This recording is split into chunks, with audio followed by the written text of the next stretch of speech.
I need to do laundry when I get home, babes.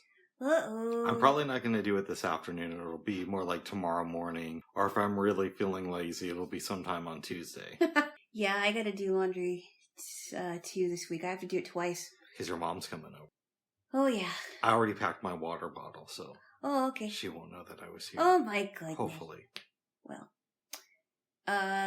your water... Well, the water bottle wouldn't necessarily give it away, but if it was like a piece of clothing, it probably would. Nice. I'm not feeling like marking my territory by peeing or You're not leaving a doggy. Leaving clothing. Footprints. Yes. And hair follicles. Well, we'll always be leaving hair follicles because hair falls every day. Before I dated you. Yeah. I was with this girl. This was maybe 10 years ago. Uh-oh. And how do I want to phrase this? Stuff happened, but nothing happened this night with me and this girl. Okay. Okay. I was watching a friend's house, and she had... Oh, yeah, I remember the story. Go on. ...hair that was dyed purple. Yeah. I invited her to stay over, and then my friend's wife found some purple hair on her pillow. Oh, wow. Yes. Yeah. I remember that story. But that night I was completely innocent. Yeah, I know you told me that. There are other instances with this girl where stuff happened, but... I know. I was being a good boy that night. I know. She tried showing me this TV show called Weeds. Uh-huh. At the time it was on Netflix, and the house where I was staying, they had it. Yeah. This was before I got my subscription. Right, okay. And we watched the first couple episodes. I just couldn't get into it. Did we talk about that here before? No, I have written poems about this girl, though. Where No, I know. I'm not talking about your poems. I'm talking about did we talk about that she introduced you to the show Weeds in this I don't think so. Okay. I know we talked about it in private. She tried to introduce me to it. Well, she did, but it was a bad introduction. I didn't like it. And then shortly, either before or after this, I go on Facebook, and there was another girl I dated. No, this had to be before this, because in the year that this happened, I almost said when it happened, I was not on Facebook. Okay. I had taken a long break, and I deactivated my account. Okay. But, yeah, so I think it was a couple years before this, I was on Facebook, and another girl who I used to dated had a list of her favorite TV shows, and Weeds was on there. Okay. So apparently I date a lot of women who like this program. Is that the same person who introduced you to, what was it? What was it?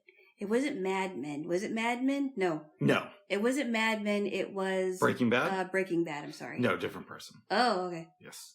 Totally different. Okay. Oh, yes. It was interesting experience, and in reference to your mom, I guess, if she finds any of my hairs, then... Well, I mean, she knows that you do visit, so... Yeah. You know, on occasion. So sometimes I have to lie down because of my valve. Oh, my valve! My valve is acting up. Wait, don't you only have, like, valves where your heart is? I think so. But don't tell Ignatius that. Right. He's in his own little world, isn't he? You can tell your mom, Rick likes his Dr. Nut. Has to be some soda if he likes Dr. Nut. Yes. He really likes his Dr. Nut, Miss Inez. Oh, no, I think his mom meant well. But I also think she probably spoiled him too. Mm-hmm. Especially after his dog died. They've done a play version of A Confederacy of Dunces. Really? There's clips of it up on YouTube. Really? Yeah, I would like to see it, though. It would be interesting to know how they condense things for the stage. Because Ignatius J. Riley is such a large personality. Mm-hmm. How would anybody fill this guy's shoes? Well, you know that thing Will Ferrell wanted to play, or Ferrell? Or... I think it's, I'm not sure if it's Ferrell or Pharrell. Will Ferrell wanted to play him in a movie. He might have done a good job. He might have. It's possible. A lot of people have tried to do that, but As of yet, we haven't gotten our film. I mean, it's so funny because he walks into the theater. Yeah. He wants to watch a movie, but he's taunting the people on the screen. And we know that he does this a lot because the other ushers are like, he's back again. Oh, yeah, and I wonder who would play Myrna Minkoff. I don't know. It would be cool to do it with unknowns. Yeah. Well, when you saw the clips, when you saw that there were a list of clips of the play, was it like a local production in a city or something, or was it? Do you know if it was listed as a local production or a Broadway production? I don't think it's Broadway. Okay.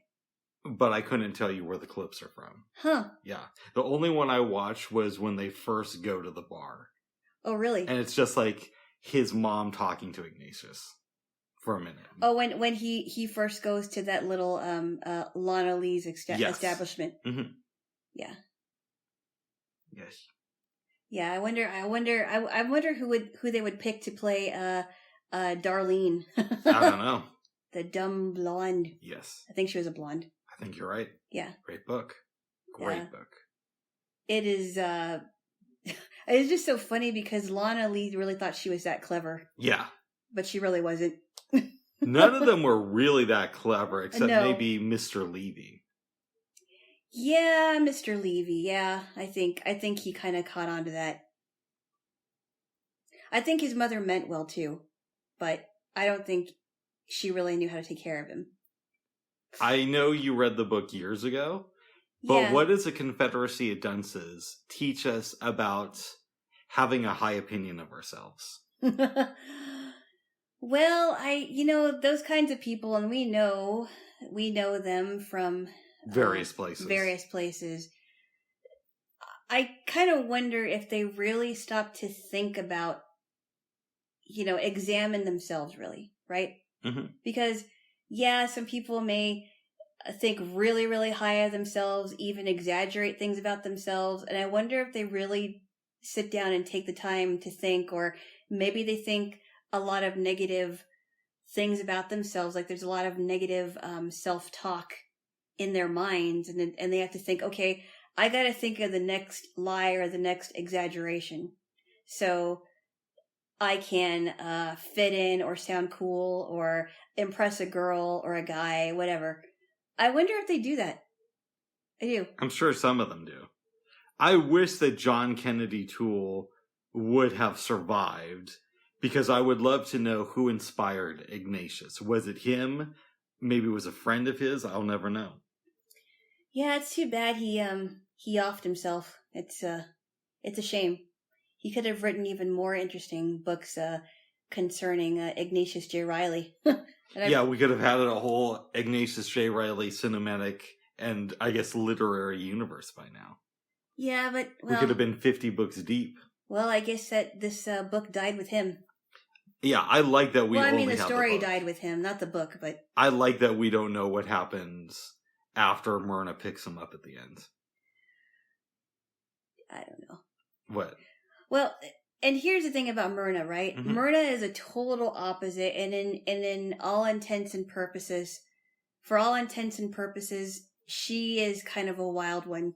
But she's like the only one that's trying to get him out of his funk. Exactly. Yeah. But they're oil and water. Myrna's like water. Super lib, full of her own self and her rich family. Very sensual, very sexual, and he's just not. And Ignatius is conservative and very closed off and comes from a small town. There's complete opposites. And she rescues him. We don't know where it's going to go. Yeah, and to think they actually dated each other at one time. Mm-hmm. And it didn't work out, of course. Especially since there was that one scene where there was an explanation about why he's like that, and the person's like, I distinctly heard somebody say, "Hey, don't do that," and that was him. I've got in semi-heated debates with friends of mine on what happens between Ignatius and Myrna after this situation. Oh, really? Yeah, and partially it's because in my own head I don't know. So, depending on the day you ask me, I'll change my mind. Like, when I first read the book, when I was a much younger man, I thought, this is going to lead Ignatius to turning a new leaf. I know the book kind of also ends right before the closing, where he's looking at her hair and thinking that he could like choke her out, if I remember right. Oh no, he wanted to. He was doing something with their hair. Yeah, but he was thinking that he could choke her out. Yeah. But I don't think that he would actually do that. No. As I get older, though, I see some points of view that my friends have made of he's never going to change. He's just going to be the same old Ignatius. They're probably no longer going to be talking in a month. Yeah, he's probably going to run away from her again.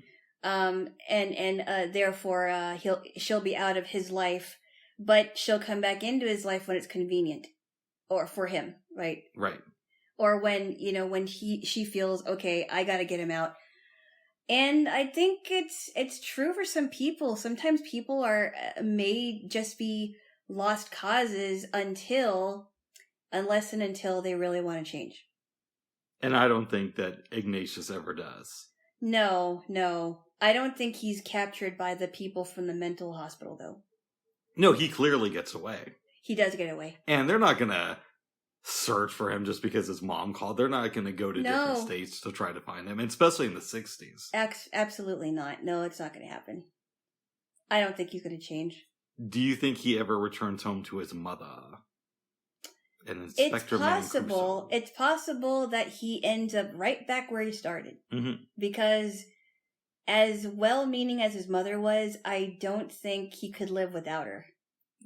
Eventually he'll have to. Santa dies. And Santa's a different lady. What did it? I know how I am. No, Santa is. You're right. Santa's her friend. Her friend. What's that's kind of wild. I cannot remember what her name was. Okay, well, you are correct, and you know how I am with names. Yeah, Santa was the wild friend that she had. Yes. Yeah. Well, eventually Santa dies. Yes. And so will Ignatius's mother. Let's phrase it that way, so I'm not wrong. All right. And when the mom goes after Santa, what happens to Ignatius? So let's say that things go horribly with Myrna Minkoff. Which it probably will. They probably will. And Ignatius goes on some travels, but eventually he returns home 2 or 3 years later. Mm-hmm. And a decade after that, his mom dies. Uh-huh. What happens to Ignatius? I'm going to guess that he just secludes himself. He buys as much Dr. Nutt as possible. Mm-hmm. He buys as many things from Miss Inez's shop. And he secludes himself, and that's how he spends the rest of his days. You might be right. I think he just becomes a recluse. It's possible. Yeah. A recluse, a hermit, whatever you want to call it. Yes. He just doesn't leave his house, and he just wants to stay there with his own issues. And I think that's the same thing that addicts like to do, right? A lot of them. They want to be alone with their disorder. They want to be alone with their addiction, because that's when people don't bother them, and they don't have to be held accountable for anything. I think something you're saying, without maybe wording it this way, so correct me if I'm wrong, is that there's a lot of shame in addiction and mental illness. And perhaps the reason that somebody like Ignatius lashes out against the world is because it's actually him attacking himself, because there's a lot of inner shame. And by attacking you, he doesn't have to look at the problems within. I think there's some truth to that, yes. Mm. Yeah.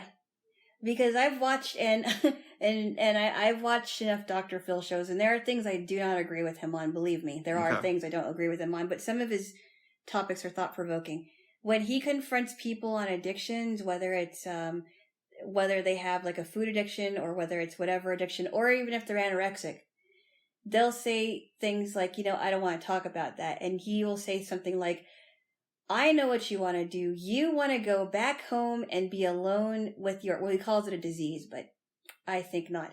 I think it's a complicated thing. Yeah, but he'll say, you want to be alone with your disease, because that way no one's holding you accountable, no one's telling you what to do, and you don't have to face up to it. And I think there's some truth to it. Mm. I think there's a lot of truth to it, actually. Yes. But, and we don't have to go down this road about whether I think it's a disease or not, because Yeah, right? that's a complicated issue, and Well, I don't see it as complicated, but that's fair. but besides all that, I think there is a lot of shame in that. Mm-hmm. Nobody wants to admit that there's something wrong with them. Do you think that John Kennedy Toole wrote this book to express the idea of shame, or perhaps is it just something to where he documented in an artistic way characters he knew, and because he was so honest with these characters, we get the sense that there's shame behind it? It could be a combination of both. Mm-hmm. So I don't know. Maybe he could be feeling some shame about his own life and what's going on with him. I mean, he did kill himself after all. Correct? Yes, he did. He did kill himself, so he was probably going through some depression. But also maybe he created these characters for just to be funny. I don't know. Sometimes I think to myself, babes, what was that like his last night on Earth? Like, the book hadn't been published. He thought he was a complete failure. Mm-hmm. Was a Neon Bible, I'm pretty sure it was published after A Confederacy of Dunces, but it almost got a release from Simon & Schuster, but apparently he was really hard to deal with, so they didn't release it until after he died. Okay. And he probably thought he's a complete failure and nobody's ever going to know who he is. You know? I wonder if he kind of felt like, what's that guy's name in Tick, Tick, Boom? Oh, the main dude? Jonathan... Larson? Thank you. Yes. Jonathan Larson, right? Except Jonathan Larson didn't kill himself, but he felt so pressured. Yeah, and he died before, what was it? Rent became a huge Exactly, success. yeah. Mm-hmm. So, I mean, Jonathan Larson got a lot done in his life because he died at, what was it? 35. 35, yeah. Got a lot done in his young life, but he didn't kill himself. He dropped dead. Mm-hmm.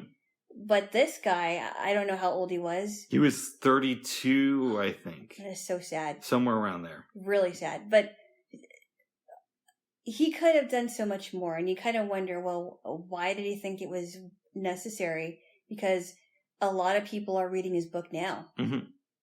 Why did he think it was so necessary? And yeah. It's hard. It's a complicated thing because some people may feel so depressed that they can't even think about other people. But at the time, he thought that he blew a deal with Simon & Schuster. Now, in fairness, I believe that actually happened a couple of years earlier.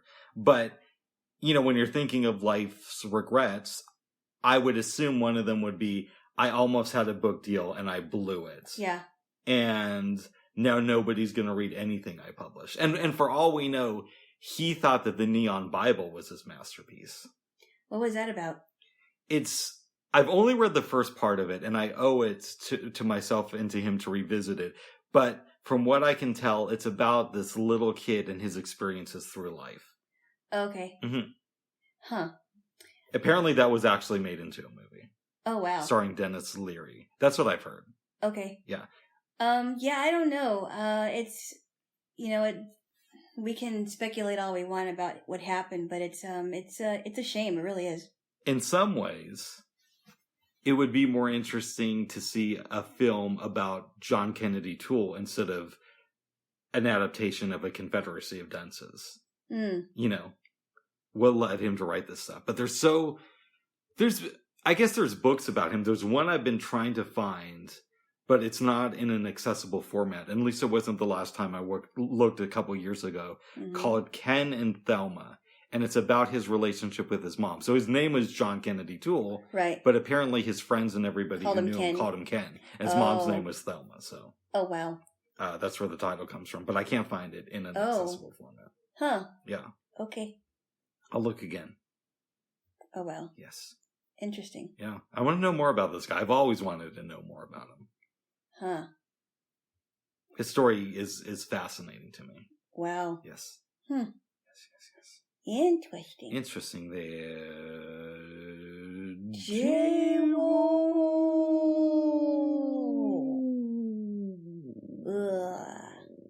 Yeah. Yes. Are you excited to see your mom? I am. I am for the most part. I am very excited because I haven't seen her since August of last year. But at the same time, it's gonna be a little bit stressful as it usually is. There's always gonna be a time where I'm gonna be a little bit stressed out. We should say that last night when we were watching Jamaica N, I believe, you got a call from your daddy. Yeah, when you had to leave the room for a minute, I checked my the numbers on my phone, and my dad's number popped up. How did you feel about that? I was not surprised because eventually he does call me. I also wonder if it's probably because of I won't go into too much of it, but something happened with one of my aunts. Oh, really? Yeah, I told you about it. Oh, okay. Yeah. Yeah, his sister. I didn't know that was his sister. I'm sorry, I didn't clarify that. Yeah, that's his sister. Yeah. Oh, okay. So that's probably what it's about. Possibly, or that he just wanted to know how I'm doing. But I already, if it is about my aunt, I already know about it. So yeah. Nice. But you didn't check your messages when I was in the shower. No, I didn't. I said I was going to check it later. You did, but I wasn't sure. I didn't check my messages. I was a little bit concerned, babes, that it could be more of an emergency. Like perhaps your dad was calling and saying, Alana, I just landed at PDX. I'm coming to your place. He doesn't even know where I live. That's true. I would have to give him my address. But my thought was maybe one of your sisters gave him the location. Yeah, but I think they would actually ask me, they would tell me first, like, oh, Dad's coming to Portland or something. Or maybe he's fallen in love with your mom again and wants to... I highly doubt that. I mean, it's been a long time. Yeah. Okay, it's been, over 20 years now, so I don't want to go into that. That's fair. Yeah, it's been a long time. Well, good. I'm happy for him. Jaylo. Wow, I didn't know that was his sister. Okay. That makes sense why he would call you then. Yeah, and it may not be about that. He just may say, oh, did you hear about, so-and-so? So. Yes. Yeah, but I heard, but I did hear that she is recovering. That's good. Yeah. Nice. That is really scary, though. Yes. Well, I'm glad she's doing better, babes. Yes. Yes. I hope so. I hope so, too. I stayed up after you went to bed. I watched a couple YouTube videos, but primarily I focused on reading that book, A Daughter's Deadly Deception, about this girl named Jennifer Pan. Yeah. It was really interesting. They convicted her for killing her mom because he hired the guys who did it, and her dad was severely injured. And I thought the book was going to end right there, but it kept going on about Asian families. And at first I'm not that, captivated by it, but then it gets a lot deeper about how so I'm a white guy, in case you hadn't noticed. I'm part Filipino, but we're not going to talk about that now because my mom didn't discuss it. She's not here. We were forbidden to discuss that in our homes growing up. Okay. So if I, for example, brought home a test and got 80%, my parents would be, pretty happy with that. Yeah. But they were saying in the book, in most Asian families, if an Asian kid did that, the parents would be freaking out about how badly they did on the test. And that didn't happen in my family. Right. Obviously, this is general stuff. General stuff. But just for the record, that didn't happen in my family. They didn't, they wanted us to do well, but they didn't expect us to get A's on everything. Exactly. Yeah. It goes into the deception part of the book more about how Jennifer, I don't think I told you this morning, but she had a boyfriend in high school before her main squeeze who was Ukrainian. I didn't even know that she... Wait, I know about the boyfriend from high school, but I didn't This was before that. This was still in high school, but this was her first or second year. Oh, so she had a Ukrainian boyfriend before that guy? Yes. Okay. And the parents actually liked him because he was a hard worker, very respectful, all that stuff. Yeah. The problem was she realized, or I guess they both did, that they were better as friends. Okay. Now, No, it's just, I don't know, I got a message. That's probably your daddy. Oh my goodness. Your daddy. Oh my goodness, okay. Okay. When she was in grade school in Canada, Yeah. Jennifer did really, really well. One of her teachers said that she was in the top 10 best students he had ever in his 35 years of teaching. Yeah. And she thought that after 8th grade, she was going to become like valedictorian of the class or get some special award. Some kind of award, yeah. To acknowledge her accomplishments. And nobody did. They gave the awards to other kids. Wow. Even though she was like one of the top students there. And she said that after that, she realized that it really didn't make a difference on how much of her time she devoted to academics. Mm-hmm. So in high school, Jennifer started dating guys. Mm-hmm. After the Ukrainian dude, she fell in love with a man who was part Filipino. Uh-huh. And she tried... Go ahead. Was his mom or dad like white or... I forget. They did, but I read this late at night. Okay. He was really good with women, though. I mean, I'm obviously in the obvious ways, but he responded more to women because he had a great relationship with his mom and his grandmother, I believe. Yeah. So he had a lot of female friends, all that stuff. Mm-hmm. Jennifer, at some point, tries to introduce the boyfriend to her family. And she said she knew immediately something was wrong. They just didn't like him. Right. Apparently, and my little Jaylo didn't tell me this, Filipinos are looked down upon in much of the Asian community. Well, I mean, each case is different. But yeah, with good reason. Yeah. What? No, just joking. Hey! I'm just joking, babes. I'm Filipino myself. Keep going. Oh my goodness. You don't know that for sure. But go on. Her family is Vietnamese. In the book, they say that in Asian families, usually Filipinos are looked at as being the help. Yeah. So it's kind of like a class thing. Yeah, sometimes. I mean, with a tinge of racism. A big tinge of racism. A big tinge of it, yeah. Yes. She decides that she wants to keep seeing this guy, so Jennifer hides their relationship. Eventually, well, I should also say, throughout high school, she had a 9 o'clock curfew. Mm. So they kept a guard on this girl. She only went to one sleepover in her entire life. They said that by the time Jennifer was 22, she had never had a drink. She had never gone off on a vacation with friends. Wow. And there was something else that, like, I thought to myself, oh, that's really weird, but I don't remember it at this moment. That's insane. Yeah, so... I mean... Go ahead. I mean, yeah, I mean, wow. I mean, that's stricter than some Asian families, for sure. Not every Asian family, apparently. Not every Asian family. Each family is different, but this is just, wow. She only went to one sleepover in her life? Yeah. Wow.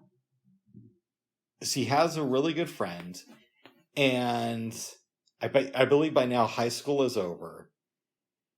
She tells her parents, you know, I'm working more and I'm going to college, so a couple of nights a week I'm just going to stay with so-and-so.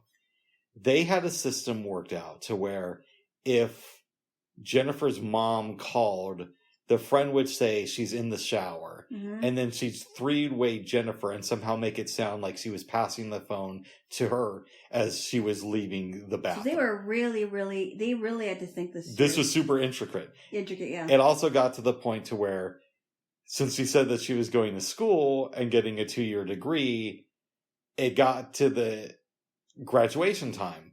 Jennifer went online and bought a fake degree. She also told her parents that the school was charging $500 for a graduation ticket, and you could only buy one per family. She didn't want to choose between the two parents, so she sold her graduation ticket. She gave them the fake diploma. The dad looked at it and said, "This looks good." And then Jennifer said that one of her friend's classmates, took pictures of the graduation ceremony, but left straight to Japan. Oh, wow. So she couldn't get any photo proof of this. Wow. Jennifer is also telling similar stories to her coworkers at the pizza place he works for. Mm-hmm. And everybody remembers her as being pretty good at her job, except when things got really, really busy, and she would get kind of stressed out. Yeah. So normally when you tell a lie, yes, you don't have to remember that many details. Like if your mom comes over here and she's like, oh, I hear that you're hanging around with Rick a lot. You'll just say, no, Mom, we've never kissed, all that good stuff. But with Jennifer, since her family was really strict and wanted to know about her schooling, she went all out. She went all out. She would have to make up the name of teachers and have to remember that. And by the way, because she can't leave any evidence, she can't write any of this stuff down. So she has to keep all this stuff in her head. And she's an insomniac, which basically means that she's not sleeping, right? Mm-hmm. So they say that the fantasy world that she created and the real world start to get really intertwined to where at some point she thinks that she should be studying for these imaginary tests. Wow. And obviously, things start to get a little muddled. Her parents have questions. So after the graduation, she tells her parents that she's working with special needs kids at the hospital. Mm-hmm. The dad drives her there one night and tells the mom to follow her. Mm-hmm. Jennifer sees somebody leaving out the employee's entrance, runs in, and waits in the emergency room until her parents leave. Wow. The whole time. Yeah. That's insane. Now, meanwhile, at her boyfriend's house, Jennifer is becoming closer and closer to his family. They're strict, but they're not as extreme, obviously. Like at the beginning, she has to sleep in a different room than him. But because he follows the rules, the mom says, okay, y'all can sleep in the same room. I thought maybe she snuck out and did that. No. You mean snuck out to his room? Yeah. No. According to her and him, they respected the mom's rules. Okay. Yeah, which seems a little bit odd to me, but, what can we say? She was dating a Filipino. Oh my goodness. But she becomes close to his family. I forget how it comes out. The parents realize that she lied a lot. Mm-hmm. And the dad says, you have a choice. You can go and be with your boyfriend now and never see us again, or move back in and let us take over. Yeah. Now, the dad has since said, yeah, I said that. But everybody says stuff like that to their kid when they're super pissed off. But it doesn't mean that I was really going to disown my daughter. Yeah. Right?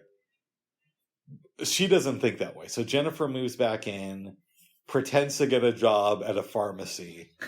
They had found out about the lie with working with special needs kids. Yeah. But they didn't know that she had faked her college graduation. Wow. If I recall correctly. They didn't know that, yeah. And again, I'm reading this at 3 a.m. Oh my goodness.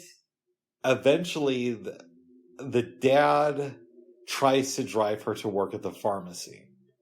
And she refuses. She brings in a pay stub that she printed off the internet. Because she said that she worked at Walmart. Mm-hmm. And the dad says, this is 2009, 2010, let's go on the website and log into your employee account. And she had to confess to it. There's a big dramatic thing. He got her to write a letter because she was texting with the guy at the time, basically saying it's completely off. Mm-hmm. And according to Jennifer, she felt like a prisoner in her own home from then on until the parents were, shot. Her mom died and her dad. Did she ever go to therapy with them or, family therapy or something? No. After they got murdered and she got convicted. The mom did, yeah. The mom got murdered. Yeah. And during the trial, maybe, they made her see a court-appointed therapist.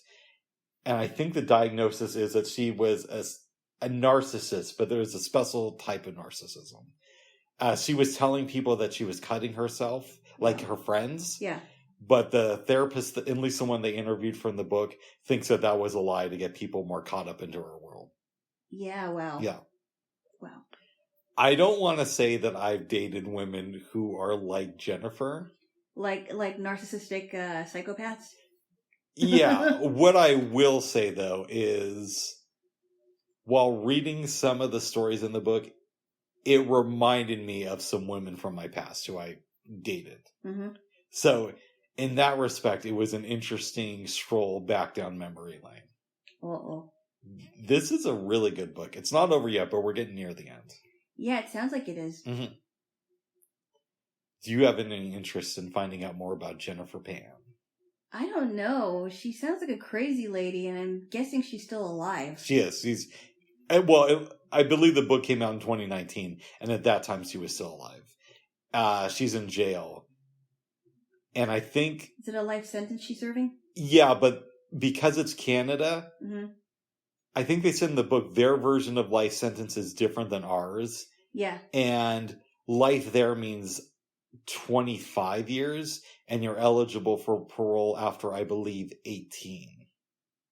After 18? After 18 years, yeah. So life doesn't necessarily mean life. Yeah, because over here, if you get 25 years to life, there is no parole. Unless you're, super rich. Or unless you actually do good in prison and you're showing that you actually have change. Yes. But, yeah, because we're pretty strict on that. Mm-hmm. Which is good. I am. You're a little bit more lenient. I'm not. Okay. What? Yeah. Well, But she is still alive. Mm-hmm. And, this is interesting. You might have to read up about her or watch a Dateline episode. About Jennifer Pan. What do you think of what I told you? I didn't even hear about this girl. It probably didn't make any... Did it make any American news or no? Because I never heard about her. It's possible, but I didn't know about this case until I picked up the book. It was probably just...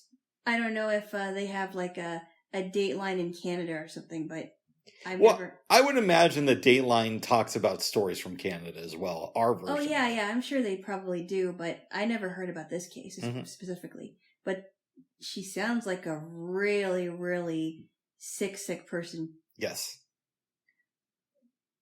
Deranged, I guess I would say. But apparently she was a really hard worker. Yeah, apparently. Hard at working on her lies. Hard at working at deceit. Part of me, while reading this book, really did feel some sympathy toward her. That she felt that she had to do this. And then I'm reading when they talk to the therapist. Yeah. And I'm starting to think to myself, oh, of course, because she's very smart and very manipulative. So, like, even though she didn't write the book, reading her story, if you're a regular human being, you are going to feel some level of compassion. Yeah. Yeah. Well, I think so. Well, so were other women who have committed crimes against humanity, whether they killed children, whether they killed their ex-boyfriends, whatever. A lot of them seem like they're very intelligent, and some of them are. Yeah.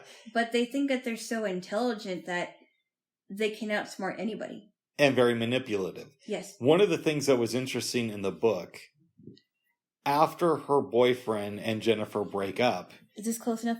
It's close enough, babes. All right. That wasn't the interesting thing in the book. No. I just wanted to know. I just wanted to make sure you could hear me. I can always hear my little Jaylo. Or that the people that are listening can hear me. So, I got a side note. What's that? This was like more than 15 years ago. Okay. I'm out. I want to say it was at Buco de Beppo. Good place.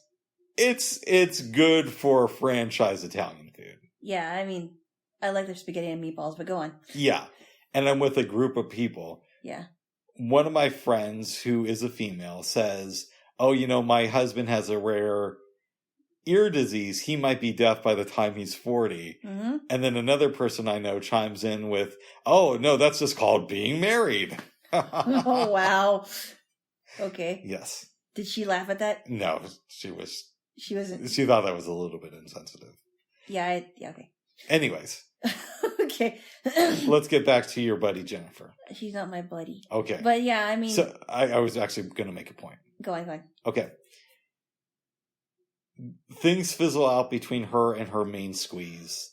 Yep. And the guy starts dating a Filipino girl, who obviously can be more easily accepted by her family, who's 3 years older than him and has a son. Uh-huh.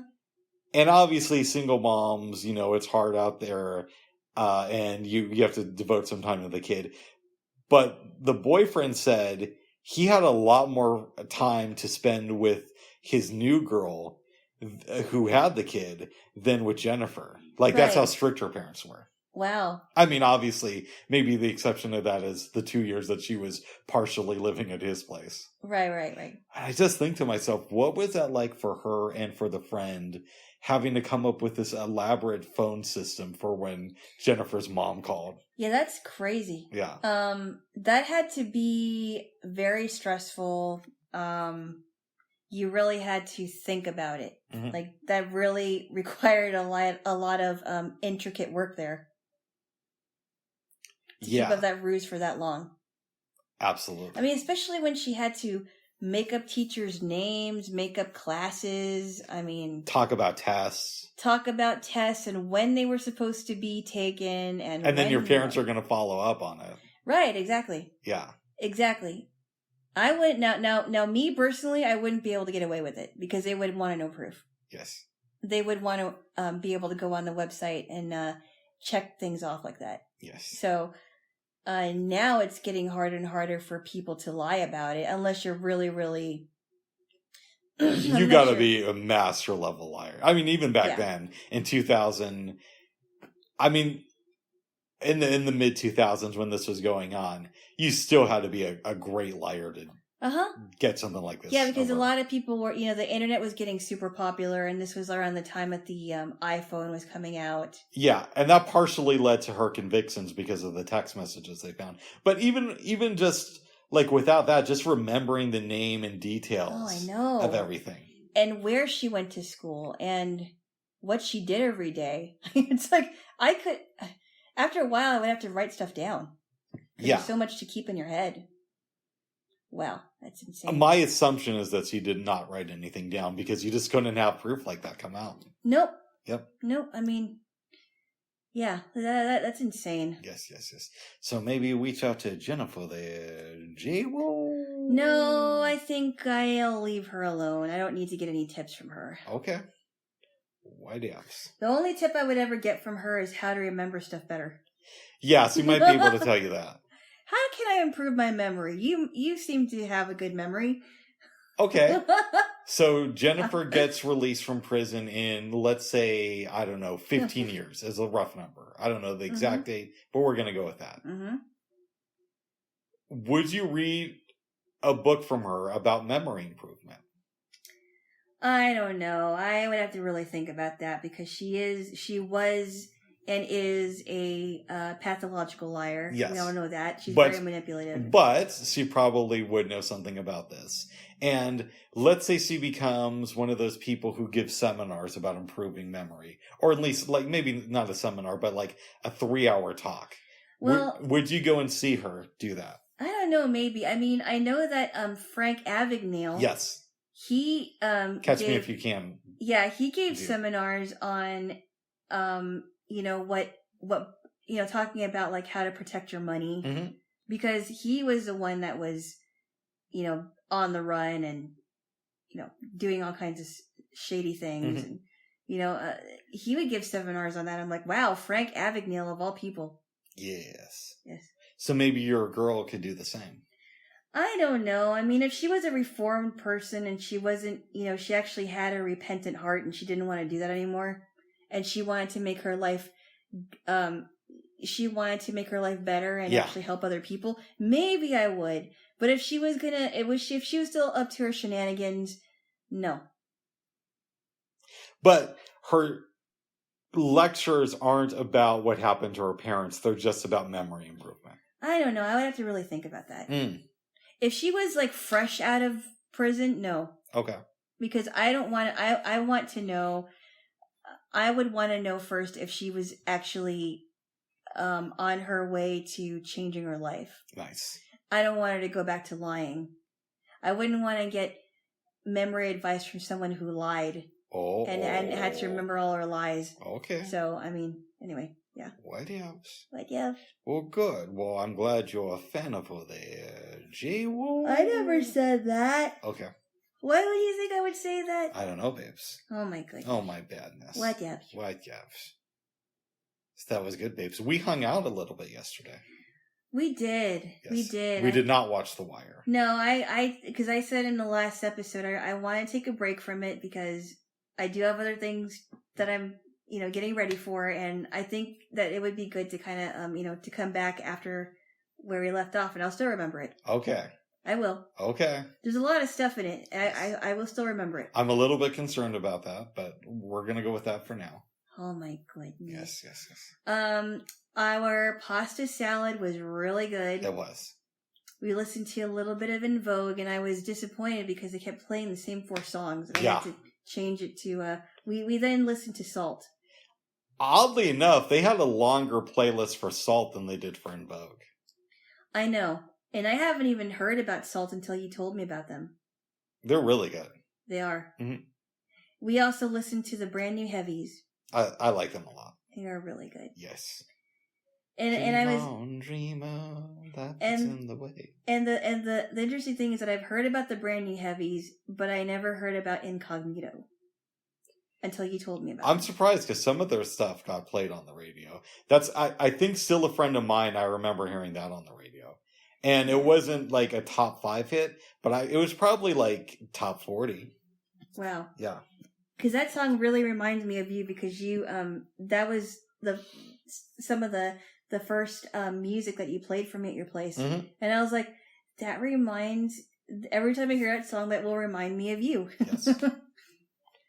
Great music there, Jaylo. Great music, great group, and they're from the UK. Yes, they are. Yes, Have they kind of remind me. You know what? The Incognito kind of reminds me of a mixture of the brand new Heavies and Salt. I could see that. Yeah. Yeah. Yes. Very good. Very good there, Jaylo. Yeah. Yeah. Ha ha ha. Very good. Yeah. Yeah. Babes. Yes.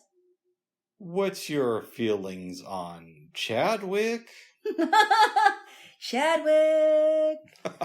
This was, okay, so we're going to talk about the first movie that we saw, and it was called... Jamaica Inn. Jamaica Inn. It was a good movie. It was really good.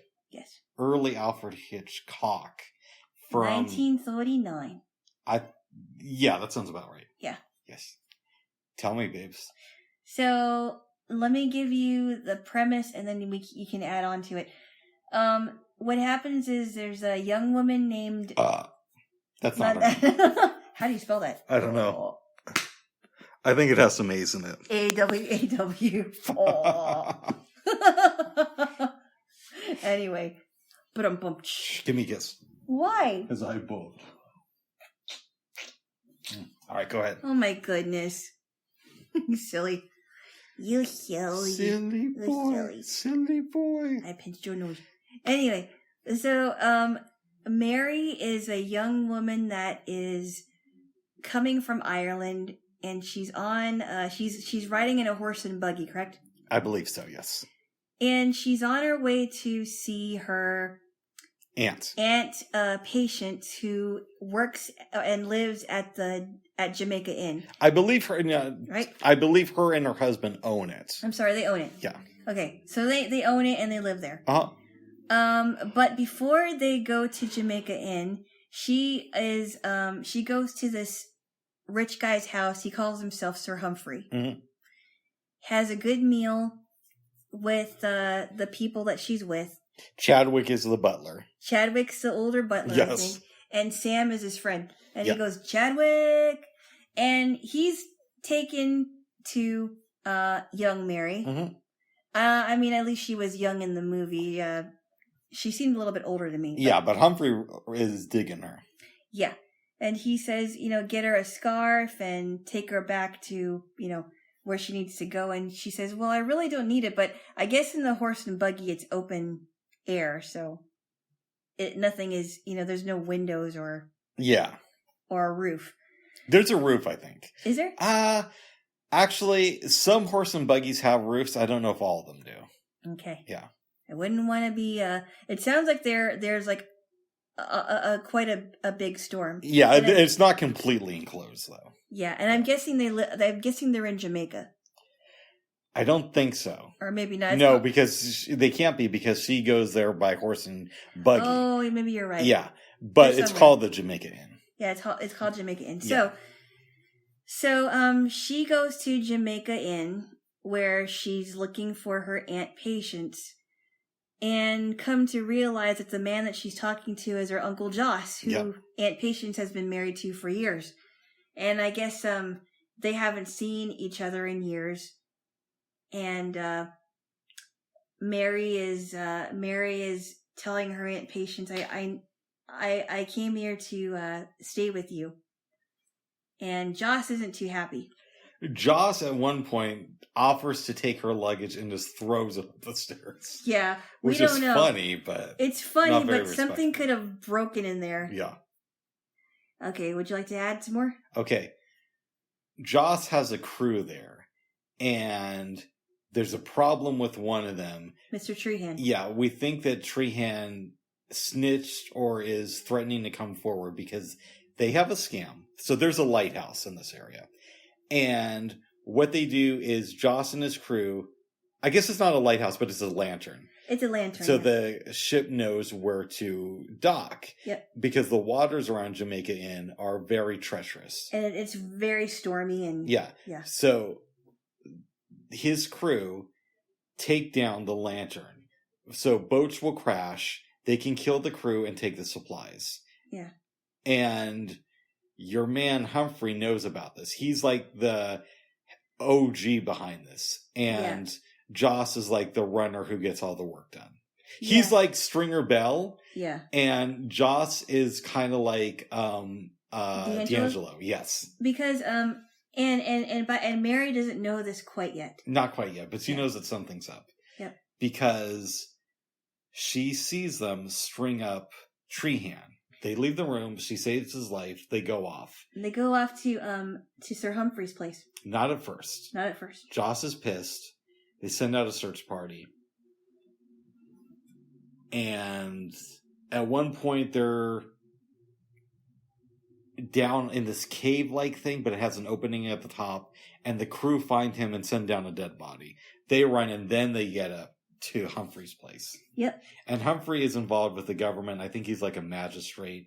Right. So she thinks this guy's legit. Yes. We can tell him what happened. Yep. They explain it to him. He goes back to Jamaica Inn with Treehand. Yep. Joss ties him up. He's like, we're going to kill you guys, but first we got to take care of some business. But Joss isn't going to kill Humphrey. He just does this for show. Right, exactly, for show. Your girl, Patience, has a gun on them. Because Humphrey tells Patience to hold the gun on a Treehand. Exactly. He stands up, unties himself, and then goes about his way. Grabs your girl, Mary, takes her to a boat because they're going to go to France. Yeah. And eventually, Patience decides to do the right thing. She helps out Treehand. Her husband comes back. He's hurt. They both end up dying. Because Humphrey shoots Patience, and he dies. Oh yeah, before they go to the boat. Yeah, because he asked Mary to make her a drink. Make him a drink. I think. Yeah. Okay, so eventually they're on the boat. Treehand comes there after them. Humphrey starts climbing up the top of the boat, and rather than get captured, he decides to jump to his death. One of his friends who was at the party the night that your girl comes over there, what's her name? Jennifer? Mary. Comes to the party. I'm thinking of Jennifer. Yeah. Oh, okay. Looks at the body, and then you just hear him thinking about Chadwick. So it ends on a laugh. I like that about Hitchcock. And he looks at Humphrey's body. Yes. Wow. That is really funny.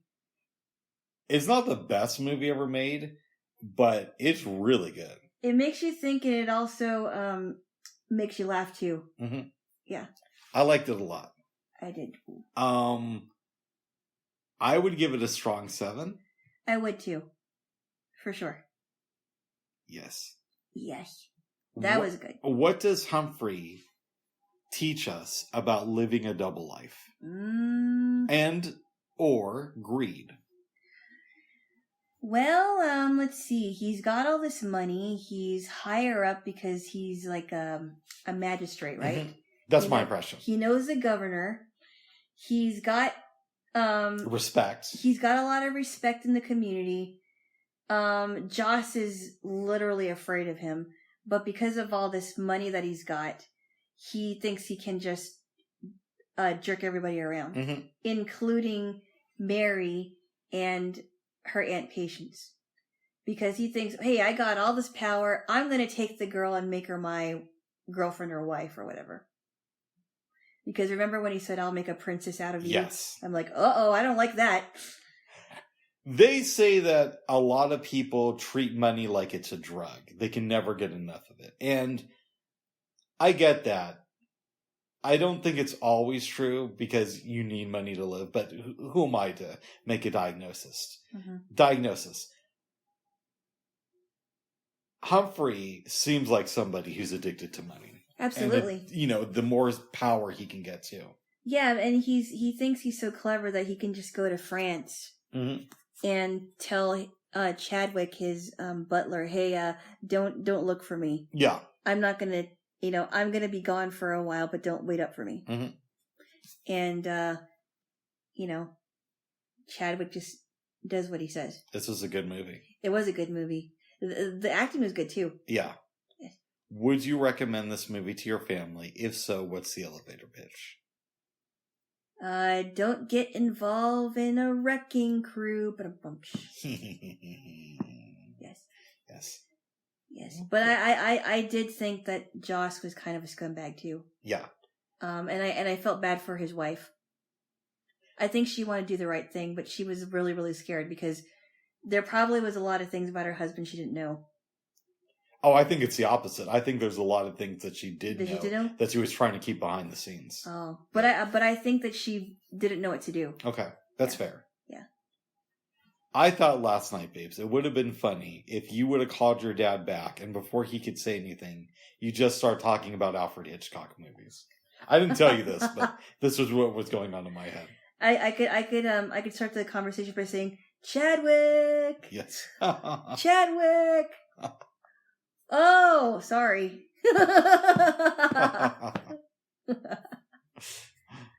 Yes. Speaking of Chadwick, and I know that this is an aside. Okay. One of the videos I watched last night was talking about how Akon, the rapper singer person, yes, is trying to build a city in Africa. Yeah. And I don't know if this is true, but the video made it seem like it was inspired partially by Chadwick Boseman and the idea of Wakanda. Wakanda? Yeah. Oh, you haven't seen Black Panther? No. That's this place in Africa where he's from. Oh, where the superhero's from. Oh, we gotta watch that movie sometimes. I heard it's good. I like the Marvel movies. I'm not in love with them, but this is one of the better Marvel movies I've seen. And Chadwick Boseman is in that one. He's the star of it. Nice. So was Michael B. Jordan, who played Wallace. Wow. Yep. All grown up, huh? All grown up. Who did he play in that movie? He played somebody who's done talking to D'Angelo. No. He plays the outcast brother of Chadwick Boseman's character. Oh, okay. Mm-hmm. Is this an animated movie? I can't remember. No, it's live action. Oh, is it? Okay. Really good. Wow. Really good, especially for a Marvel movie. Wow. It might be my favorite Marvel film. Did that come out that was a couple years ago, right? It was like right around the time we met each other. Okay, so that was a good 4 years ago. Yeah. And Chadwick Boseman just died like a couple years ago then. He died during the pandemic. Yeah, he did. In September or August of 2020. That's right. Yep. That's right. Colon cancer. Only 43. Yeah, that's tough. That is really sad. Mm-hmm. Anyway, besides all that, yeah, that might be good to see. I mean, I heard good things about it. Yeah. And we've only watched, as far as superhero movies, the first two Richard Donner Superman films. Yes. Mm-hmm. Superman. But no, this movie is really good. It is. There's humor, there's drama, there's tragedy. All the makings of a good Hitchcock film. It was good, But the next film The next film is like next level good. was even better. That one was called Under Capricorn, 1949. I had never heard about this film haven't either. until this weekend. Yeah. I mean, it's possible I read something about it and I don't remember it. Yeah. It's also directed by Alfred Hitchcock, but it doesn't feel at all like a Hitchcock movie. It doesn't. No. We were going to watch Shadow of a Doubt, but I'm glad we ended up watching this one. Yeah, because Shadow of a Doubt is on Peacock, Oh. and they have a lot of ads now. Oh, good. I guess they've always had ads, Oh, considering good. that the service is like a year old. Oh my Goodness. goodness. Okay. All right. The movie takes place around 1850 in Ireland.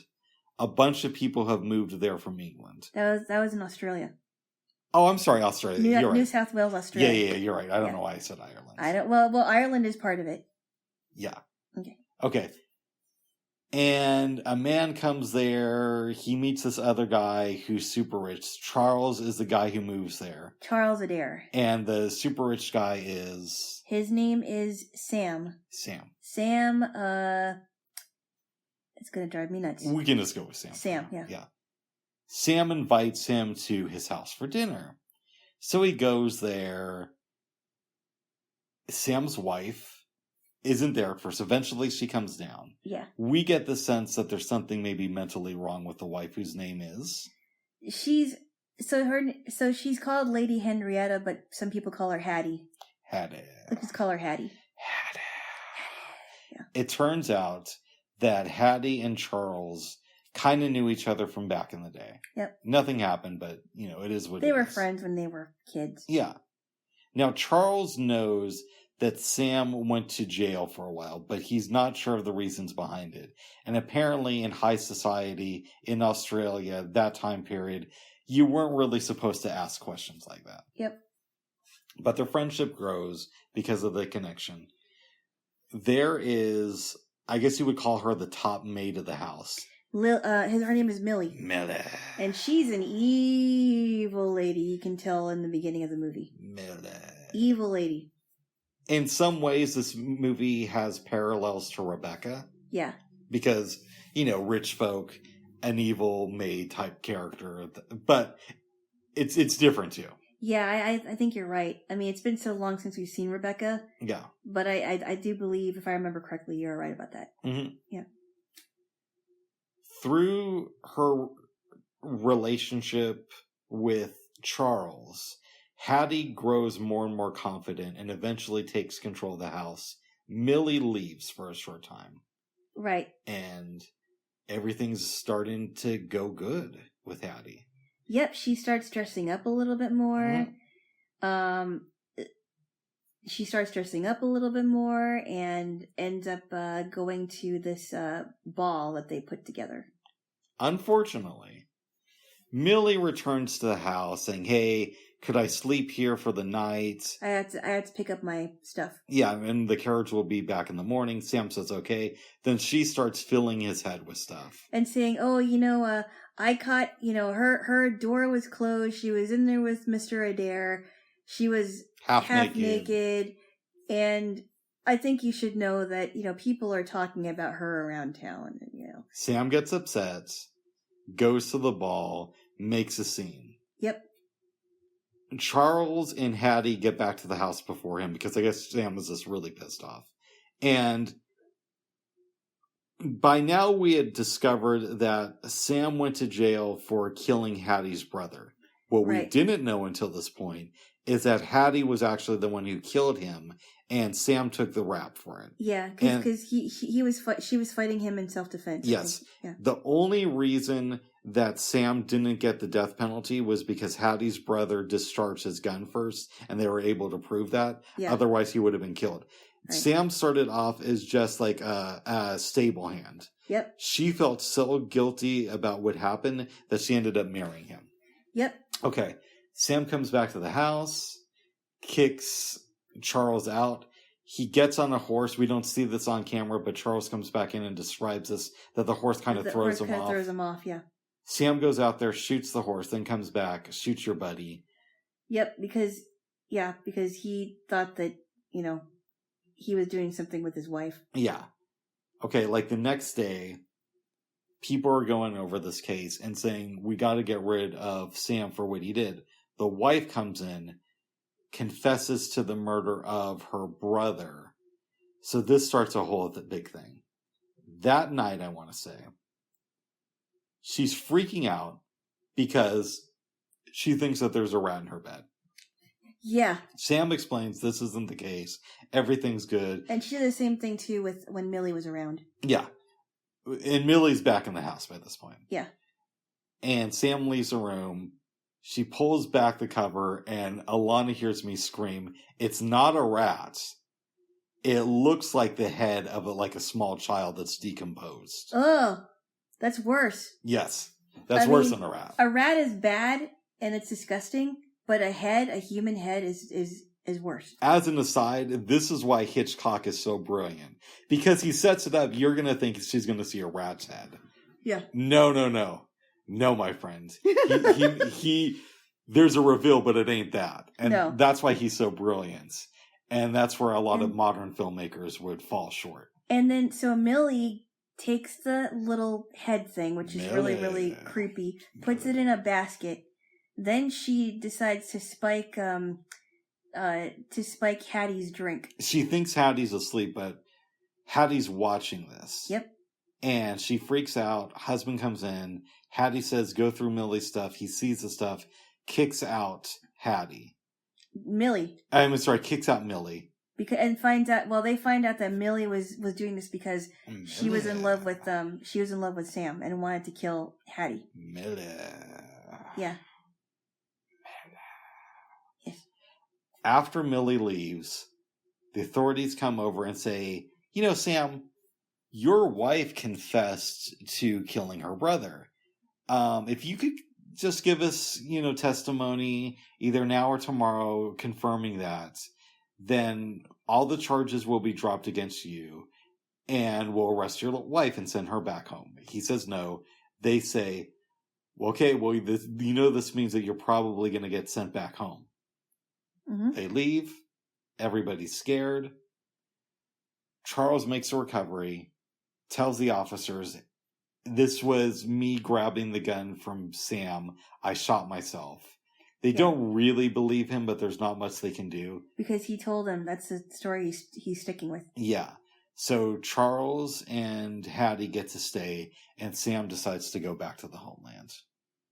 And that's basically wait. No, what did I miss? Charles was the one that leaves. That's what I said. You said Sam leaves. Oh, did I? Oh my goodness. Damn it, I hate dyslexia. No.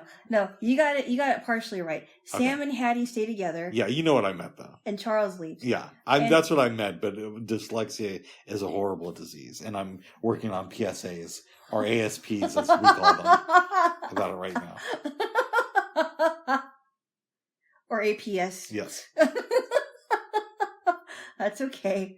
That's what makes you. Thank you there, Jaylo. It's not your fault. It really isn't. Thank you. You're like Robin Williams in Good Will Hunting. It's not your fault. No, it's not. I know. It's not your fault. I know.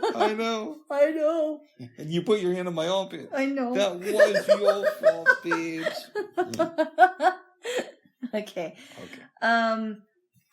So let's talk about sacrifice here. Tell me. Because that is a big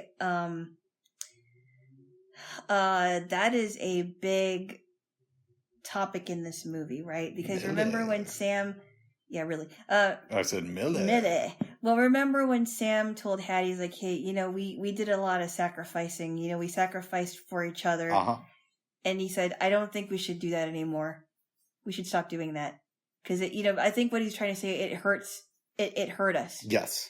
And so now Hattie asked Charles to help them, and he sacrificed his own freedom. Not his own freedom, but he sacrificed.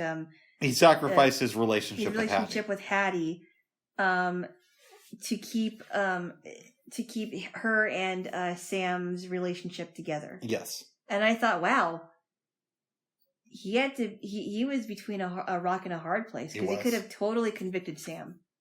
He could have. But at the same point, he loved Hattie. And part of that meant sacrificing that opportunity. Yeah. I don't think he was in love with her romantically, but I think No. he was her friend, and he wanted the best for her. And 1850 was just a little bit before Facebook started, so it's not like they could have been Facebook friends. And he could just unfriend her. Right. Yeah. Right. I hear what you're saying, and it actually kind of goes back to something we were saying with Ignatius. There's shame. Yeah. There's shame with Hattie. There's shame with Millie. And there's some shame with Sam, right? Because the shame with Hattie and Sam comes from the secret that they hold. When he sacrificed his freedom for her. Yeah. And she sacrificed, I'm assuming, what she considered good years to marry Sam for his sacrifice. Right. So there's shame there. And then Millie's torturing your girl, but she can't do this openly. So there's probably some shame around her. Well, there's shame because she's in love with her husband. Exactly. And she wanted to take care of him, but didn't really care so much about her. In this film, sacrifice and shame are very intertwined, I think. Yes. Here's a question I have. What's that? Do you think, because, I don't know how long Sam and Hattie were together before they got married. But do you think that Hattie and Sam really were in love with each other before this happened? Before they got married? Before they got married, yes. But I think that because of the circumstances that kept them together, it obviously put a huge strain on their marriage. Right. I don't think that they ever separate because there's so much shared history, and also based on the time when this movie is based. Because it came out in 1949, but it's based 99 years before then. Exactly. Yeah. Exactly. Yes. Almost 100 years prior. Exactly. So it's really interesting to think about how husbands and wives make sacrifices to keep their marriage together because they want to keep their marriage together. Also, the concept of what goes on behind closed doors. Because on the surface, we see Sam as somebody who has his life together at the beginning of the movie. And as things go forward, it's not that he's a horrible person, but things are a lot more shaky rather than we're led to believe. Absolutely. Because we find out about his prison time. Yeah. And he didn't even have to be there. This is an odd question. Okay. Do you think the legacy of this film is hurt because Alfred Hitchcock directed it? And the reason I say that is because there's some comedy in it, but it's not a comedy. It's not a suspense film, which is his bread and butter. Yep. It's very different for an Alfred Hitchcock movie. So I could see 1949, Rope had come out, so had Rebecca, I believe the 39 Steps as well, a couple of their movies. I could see, not knowing anything about the film, but hearing it's an Alfred Hitchcock film. You go to the movie and you're a little bit disappointed in it. Even though in retrospect, I think it's really, really good. And I like the fact that it doesn't really jive with the rest of his filmography. Yeah, no, I'm not disappointed in it at all. No. I don't know that it would be hurt. I think that later on, now that we have watched it, it's going to be thought of as a gem that nobody really talks about. On YouTube, it only has 1,000 views. That's crazy. No, in fairness, it's been up for 6 months. Yeah. But still, it definitely falls into the category of a lesser known film in his filmography. And I would even call it a hidden gem. It is a hidden gem. And why people aren't talking about this one and they talk more about Psycho, I like this movie better than Psycho, by the way. I hear you on that, and I would actually probably agree with you, too. Yeah. But I get why Psycho's a more popular film. I get it too. Yeah. I get it too. It was good. It was not only good, but it was good in a different way to where it's shocking. Especially to an audience of 1960. Oh, absolutely. Yeah. Yeah. But this one is a different kind of shocking. Mm-hmm. Oh my goodness. Miss A, stop. Alexa. Stop. She's weird, babes. It is weird. Yes. Telling you. It is weird. Anyway, but no, this is a movie that will probably stick with me for a long time. Just like how Vertigo stuck with me. Yeah.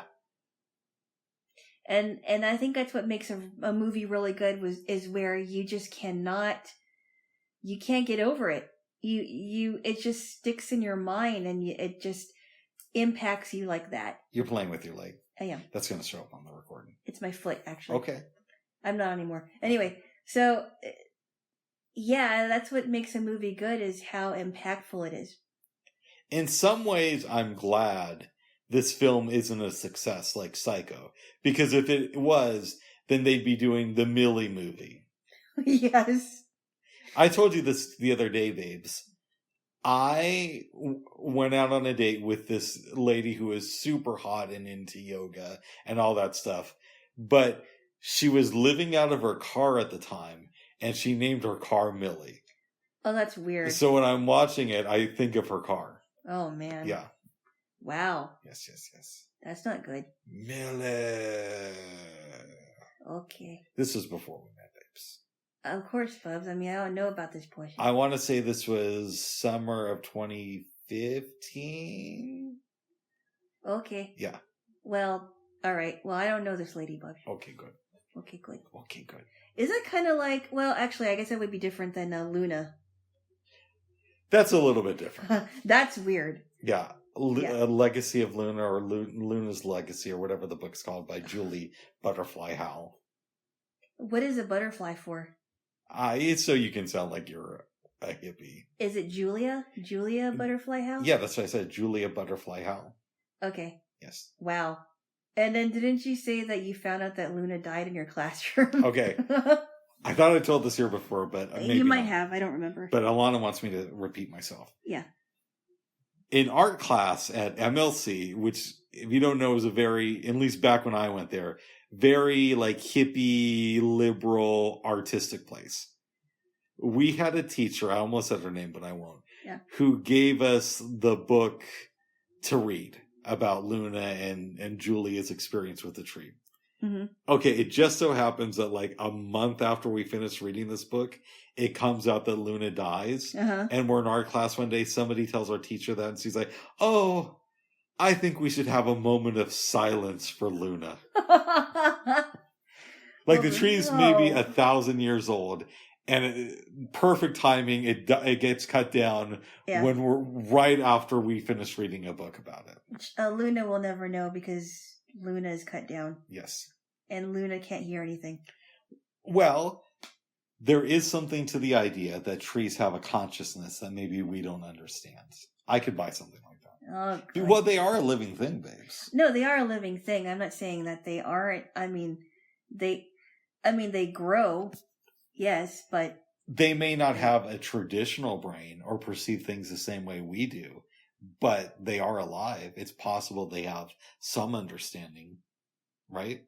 No, that's a little too new age for me, but really, yeah, that's a little too tree huggish, whatever you call it. I have a bit of tree hugger in me, not full on, but yeah, you're a little bit weird. I have a touch of that. Well.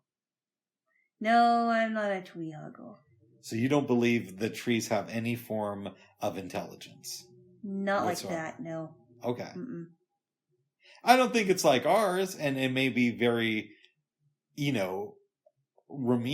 Remedial?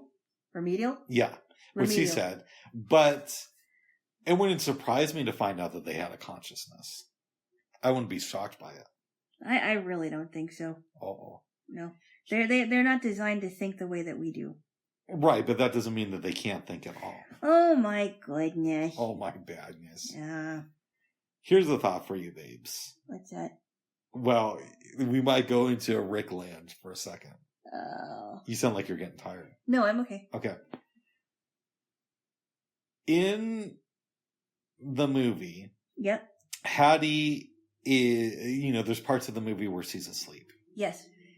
Have you considered the possibility, what if you are Hattie and you seeing the movie is a sign that you're about to wake up from a dream and be caught in this world where you're now married to Sam and conflicted between him and Charles. And the reason the movie played in your dream is because, one, you're about to wake up. Two, it's telling you the path that you need to go and remain with Sam and get rid of Charles. And I'm just sort of here in the dream as like the court jester.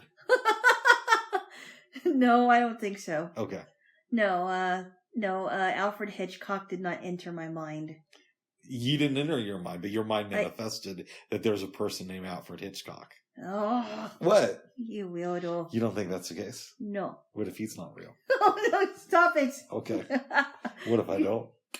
I kissed you. I know. I kissed your hand. I know. Okay. You kissed my hand. And I kissed yours again. You're so funny. Thank you. Yes. Would you recommend this movie to your family? I'd give it a strong 8.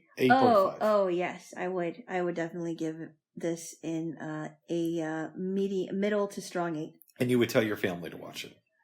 Yes, I would. This is going to make them think about things like sacrifice and shame and good years wasted. Nice.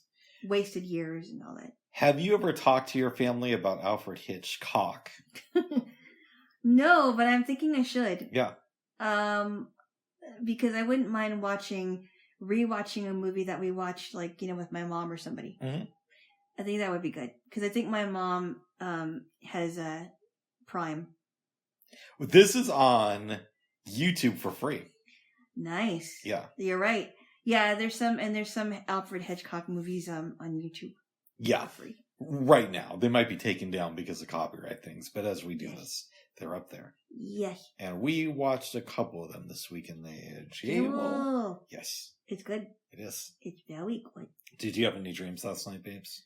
I did not. So I went to bed about 11. I woke up between the hours of 3:30 and 5. And I was kind of just lying there, just kind of lying there, not really sleeping. And that was that. Nice. Yeah, I did sleep very well. Very good, babes. I did. I had a dream. I don't remember it. Uh-oh. Yes. But that's okay, babes. Is there anything else you want to discuss?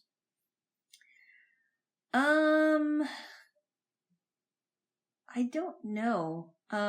It was really cool listening to some In Vogue because I haven't heard their music in a while, and I don't know if they made anything. But apparently they're still together, so that's good. Well, good. Yeah. Well, they made the songs we listened to yesterday. You said I don't know if they made it. No. I meant anything new. Okay, gotcha. I don't know if they made anything new, but the last song that I remember on the radio. What's it going to be? Don't Let Go. Oh, I thought it's called What's It Gonna Be? No. Okay. It's called Don't Let Go. What's it gonna be? From Set It Off. From Set It Off. That is such a good song. Yeah, it's a pretty good movie. And it reminds me of high school. Yes, and of Queen Latifah. No, it doesn't remind me of Queen Latifah. Oh, she's in the movie, babes. I know. Okay. She was. She was Yes, in the movie. Yeah. Well, good for her there, Jaylo. But it is a good song. It is. Yes. They were good. They look like. They should come back. They should. I'd like to see In Vogue again, but not in Coming to America 2, which they had a cameo. So they did a song in the beginning of it. Yeah. Yeah, they did. You remember that song that they did with was it Salt and Pepper? What a Man. Oh yes. They did it, but they're like, what a king, because they're celebrating James Earl Jones's. He wants to do a funeral, but one when he's still alive, and then he dies like right after it. Wow, it's kind of lame. No, just keep What a Man the way it is. I could understand from their perspective why they would do it. They probably needed some money, but it's a great song though. Yeah, it's a dumb idea for a film. I know. Yeah, Just leave What a Man the way it is, because that's how I like it. See, babes, I watched the Coming to America sequel, so you don't have to. Thank you. Yes. Thank you. I appreciate it. And I don't think I'm going to do that. Already been somebody from that movie who died. Who? Louis Anderson. Oh, The that's token white right. guy. Yeah. He died. That's right. No need for him to be in the sequel. That's right, because he just died couple weeks ago. Yep. Wow. Yes. I think it was like a couple months ago, right? Maybe it was in January, but it was this year. It was definitely this year, but Yeah. wow, yeah. Yes. I remember when he used to host. He did a hosting stint on Family Feud. I know you remember that. Yes. Yes. I remember him from Coming to America, the Jaylo, and his cartoon. What was his cartoon? I think it's called Life with Louie. Oh no, I didn't remember. I didn't watch that one. Did you like it? It was okay. What was it about? It was about him growing up, and he used to go on Arsenio and talk about his alcoholic dad and what that was like. And I remember that from the early 90s. So Life with Louie, was that like a cartoon on what channel do you? It was on Fox. Oh. Yeah. I didn't see it. Probably 94 it was on for like a year or two. Like for prime time? Yeah. Okay. No, I didn't see that one. You're not missing much. It wasn't horrible. I've seen better stuff. Right. Yeah. Understood. Yes. Oh, babes, you should probably kiss me, then kick me out. because you're leaving on a jet plane. No, I'm kidding. Oh my goodness. I'm just kidding. Good song though. Good song. Yeah, but I don't think there's anything I have to discuss. Okay. Well, give me a kiss. Okay. Okay. Buzz. All right, never mind. Give me a kiss. All right. Oh my goodness. All right, bye-bye for now. Bye-bye.